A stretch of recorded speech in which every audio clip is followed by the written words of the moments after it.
What's going on, guys? Welcome back to another episode of Smarter Than Last Time. I'm sorry if the quality is a little bit off today. There is a lot of traffic going by right now and I am outside. So today's episode is going to be about how you can recover from a cheat day and what to do after a cheat day, or if you fell off your diet completely and you've done consecutive cheat days in a row. So let's say you're doing really good, you're on your diet, you're on your grind, you're hitting the gym, you're hitting the weights, even if you're at home, you're doing at home exercises, you're doing your push-ups and whatnot, and you are starting to see results, and then you have a fall off. Maybe you're drinking a little bit too much and then you fall off your diet completely, just like that. These are a few things that you can do to get back in order. The first thing I want to recommend is don't restrict your calories ridiculously for weeks on end after the fact. So let's say you had a whole bad week. That doesn't mean that for the next 2 weeks you have to be in 1,000 calorie deficit every day, because that's going to damage your metabolism. What you can do instead is you can do an alternating fast. So if you really want to bounce back really quick, one thing you could do, personally I don't do this, but I know people who have, you can literally fast a day after, a whole day after, and then those extra calories will make up for whatever.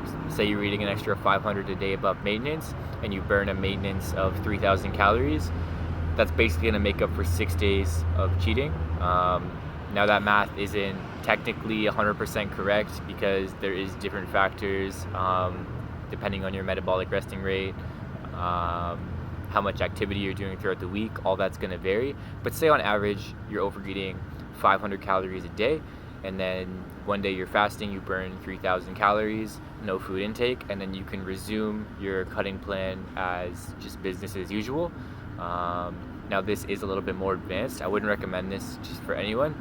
Honestly, the best thing you can do after a really hard, say you had a week stretch and you're not sticking to your diet, you're not sticking to your workout plan, you're really falling off, the best thing you can do as a beginner is just get back into it.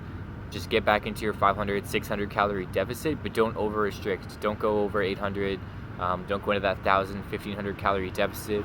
Definitely don't fast for multiple days in a row.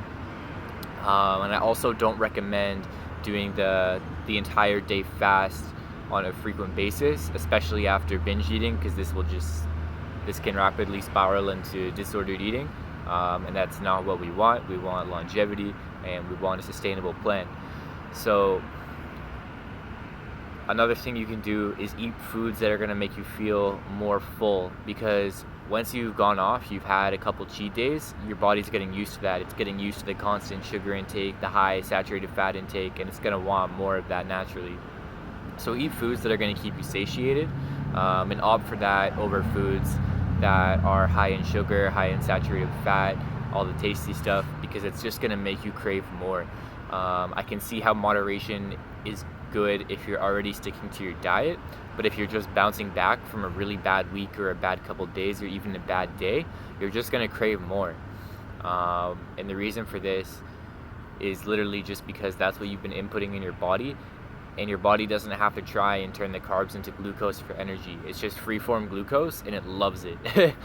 Right off the bat, it's going to be able to turn it into energy, and that's why there's a sugar crash, is because it's not taking the time to digest it and process it as it naturally should, go through the proper processes, turn it into glycogen, etc. It's basically just free-form energy, and the extra free-form energy is just going to be turned into fat. And that's why we refer to calories as energy. Another good thing you can do is to increase your water intake following your diet break or following your consecutive cheat days, and that's going to help put you back on track for the entire week. Those are just a few things you can do, and I hope you guys are a little bit smarter than last time and you know what to do when you break your diet. Peace.